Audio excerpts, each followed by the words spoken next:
अब थोड़ा सा राजस्थान में एक बहुत महत्वपूर्ण समीकरण है, उसको समझना बड़ा ज़रूरी है। यहाँ पर हमने पहले भी आपको बताया, जाट, गुर्जर, मीणा, ये जो तीन समुदाय हैं कैसे डिसिसिव हैं, इनको साधे रखने की कोशिश कैसे तमाम राजनीतिक दल कर रहे हैं। और ख़ास तौर पर बीजेपी और कांग्रेस दोनों के लिए ये जाट क्षेत्र जो है ये बहुत महत्वपूर्ण है। उदाहरण के लिए जोधपुर के लूणी विधानसभा क्षेत्र की बात करते हैं, जिसका इतिहास बेहद दिलचस्प रहा है।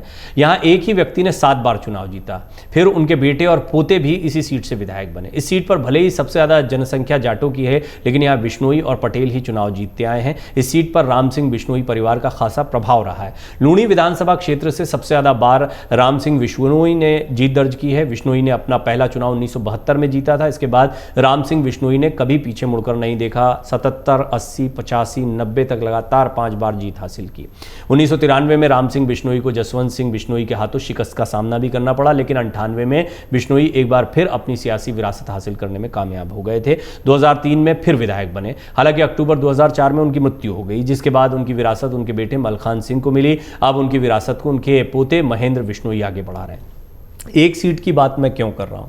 देखिए, राजस्थान का ये समीकरण है, यहाँ पर चेहरे क्यों ज़रूरी होते हैं, यहाँ पर किस तरह का समीकरण होता है, मिजाज क्या होता है ज़मीनी, वो भी आपकी दिलचस्पी का विषय हो सकता है। और क्योंकि जैसा मैंने कई रिपोर्ट्स में कहा है कि राजस्थान से बहुत सारे दर्शक आते हैं, तो मेरे लिए ये जानना बड़ा दिलचस्प होगा, आप भी मेरी इसमें मदद करिए कि और कौन कौन से क्षेत्र आपको लूणी की तरह दिखाई देते हैं, जहाँ पर आपको लगता है कोई परिवार है, कोई एक व्यक्ति है जिसका कद इतना शक्तिशाली दिखाई पड़ता है कि उसके आगे कोई भी पार्टी हो, कोई भी कैंडिडेट खड़ा हो, वो उस पर भारी पड़ जाता है। यानी ये जो विरासत वाली राजनीति है, क्या ये आपको राजस्थान में बड़े पैमाने पर देखने को मिलती है, जैसी लूणी विधानसभा क्षेत्र की है।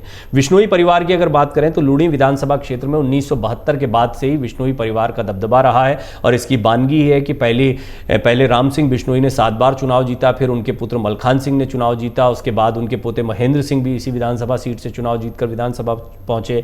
बिश्नोई की मृत्यु के बाद साल 2008 में हुए विधानसभा चुनाव में मलखान सिंह की जीत हुई, लेकिन इस कार्यकाल के दौरान भंवरी देवी अपहरण और हत्याकांड मामले में उन्हें उनके भाई परसराम बिश्नोई और उनकी बहन इंदिरा बिश्नोई को आरोपी बनाया गया। हालांकि इसके बावजूद 2013 के विधानसभा चुनाव में कांग्रेस ने उनकी 78 वर्षीय मां अमरी देवी को टिकट दिया। वो पहली बार चुनावी मैदान में उतरी, हालांकि उन्हें इस बार चुनाव में हार का सामना करना पड़ा, तो ये सिस्टम चला नहीं। 2018 के विधानसभा चुनाव में बिश्नोई परिवार की विरासत को राम सिंह बिश्नोई के पोते महेंद्र बिश्नोई ने आगे बढ़ाया और यहां से जीत हासिल कर ली। उन्होंने भाजपा के तत्कालीन विधायक जोगाराम पटेल को करारी शिकस्त दी। जातीय समीकरण क्या है? और जातीय समीकरण इसलिए क्योंकि ये एक सीट की मैं बात कर रहा हूं, लेकिन बड़ा दिलचस्प है।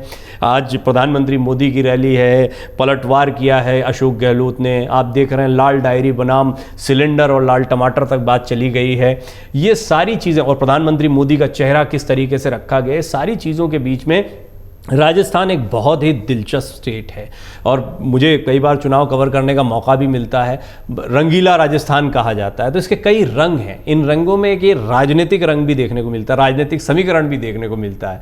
और ये एक लूणी विधानसभा सीट की बात नहीं, मैं बार बार कह रहा हूँ, ऐसा आपको कई जगह पर देखने को मिलेगा। और आप उन जगहों को अगर जानते हैं, आप वहाँ ऐसी किसी जगह पर रहते हैं, तो आप ज़रूर इस पर अपनी टिप्पणी करें और उन लोगों के नाम रखें, तो हम आगे रिपोर्ट्स में उनको ज़रूर शामिल करेंगे। लूणी विधानसभा सीट पर शुरू से ही ध्रुवीकरण की सियासत देखने को मिलती रही है। यहां सबसे ज्यादा आबादी जाट मतदाताओं की है, लेकिन इसके बावजूद यहां हमेशा से बिश्नोई समाज का दबदबा रहा है। कांग्रेस और बीजेपी भी बिश्नोई समाज के मतदाताओं को टिकट देती आई है। इसके अलावा पटेल समुदाय का भी इस इलाके में खासा प्रभाव देखने को मिलता है। यही कारण है कि यह सीट अब तक बिश्नोई और पटेल समाज के कब्जे में रही। तीसरे मोर्चे ने भी इस सीट को कब्जाने की कई मर्तबा कोशिशें की हैं, लेकिन लूणी की जनता का भरोसा यहां के प्रमुख दल कांग्रेस और भाजपा पर ही रहा है। इतिहास में आज तक सिर्फ 2 बार यह सीट निर्दलीय के खाते में गई है। 62 के बाद इस सीट पर भाजपा और कांग्रेस का ही कब्जा रहा है। इस सीट पर जाट, बिश्नोई और पटेल जाति के अलावा राजपूत, अनुसूचित जाति और जनजाति मतदाताओं की भी अच्छी खासी संख्या मानी जाती है। तो एक है बड़ा दिलचस्प, मुझे ये विधानसभा का एक पूरा समीकरण लगा, और मुझे लगा कि इस पूरी रिपोर्ट में आपके सामने इसको भी रखना चाहिए। और राजस्थान के मिजाज को, उसके चुनावी रंग को भी आप इस रिपोर्ट के जरिए समझ सकते हैं। लेकिन आज का दिन रहा प्रधानमंत्री मोदी के नाम। सीकर में उनकी जो सभाएं हुई, इसमें भारी भीड़ थी।